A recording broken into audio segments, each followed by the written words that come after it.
மீன்பிடி தடைக்காலம் முடிந்து கடலுக்கு சென்ற முதல் நாளிலேயே ராமேஸ்வரம் மற்றும் புதுக்கோட்டை மீனவர்கள் மீது இலங்கை கடற்படை தாக்குதல் நடத்தியிருப்பது மீனவ கிராமங்களில் கடும் கொந்தளிப்பை ஏற்படுத்தியுள்ளது. ராமேஸ்வரம் மீனவர்கள் 700க்கும் மேற்பட்டோர் 105 விசைப்படகுகளில் பாம்பன் தெற்குவாடி துறைமுக பகுதியிலிருந்து மன்னார் வளைகுடா பகுதியில் மீன்பிடிக்க சென்றனர். தடைக்காலம் முடிந்து முதல் முறையாக கடலுக்கு சென்ற மீனவர்கள் கச்சத்தீவு அருகே மீன்பிடித்துக் கொண்டிருந்தபோது அங்கு வந்த இலங்கை கடற்படையினர் சுற்றி வளைத்து தாக்கினர். அவர்களிடமிருந்த மீன்களை அள்ளிக் கொண்டும் விரட்டியடித்துள்ளனர். தங்களை முட்டி போட வைத்து மிரட்டியதாகவும் கெட்ட வார்த்தையில் திட்டி இலங்கை கடற்படையினர் விரட்டியடித்ததாகவும் மீனவர்கள் வேதனை தெரிவித்தனர்.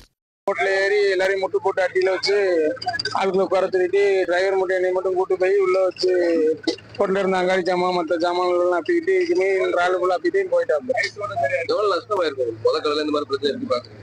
இவ்வளவு நஷ்டம் கடலுக்கு போனா எங்களுக்கு வளரவே முடிஞ்சிச்சு. மொத்தம் இன்னைக்கு போட்டுக்கொள்ள 2 லட்சம் ரூபாய் நட்டமாயிருக்கு.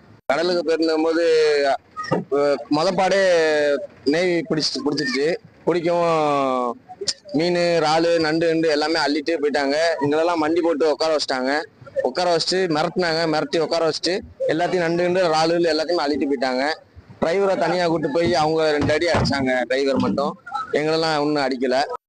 இதேபோல புதுக்கோட்டை மாவட்டம் கோட்டைப்பட்டினத்தை சேர்ந்த மீனவர்கள் மீதும் இலங்கை கடற்படையினர் கடுமையாக தாக்குதல் நடத்தியுள்ளனர்.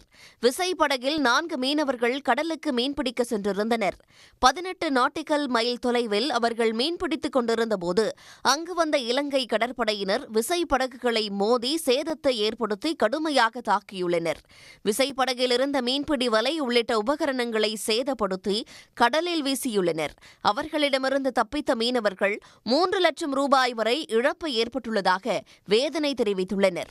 உங்க எல்லையிலிருந்து எங்க எல்லைக்கு உள்ள வந்து எங்க விசைப்படகை இழுத்து கொண்டு போய் எங்களுடைய மீனவர்களை துன்புறுத்தி அடித்து வலையெல்லாம் சேதப்படுத்தி போட்டை ஓட்டி உடைச்சி எங்களுடைய பொருள் அனைத்தும் சேதாரமாகி 2 லட்சத்துக்கு மேலே எங்களுடைய பொருள்கள் எல்லாம் அழிவடைஞ்சிருச்சு. தொழில் சுத்தமாக இல்லாமல் வெறும் போட்டை வந்து ஆளுகளை அடித்து எல்லாம் மருத்துவமனையில் இருக்காங்க. கடும் கொந்தளிப்பில் உள்ள மீனவ கிராம மக்கள் நீண்ட காலமாக நீடித்து வரும் இப்பிரச்சினைக்கு தீர்வு காண ஒன்றிய மாநில அரசுகள் நடவடிக்கை எடுக்க வேண்டும் என்று கோரிக்கை விடுத்துள்ளனர். உடனுக்குடன் செய்திகளை தெரிந்து கொள்ள சன் நியூஸ் பெல் ஐகானை கிளிக் பண்ணுங்க.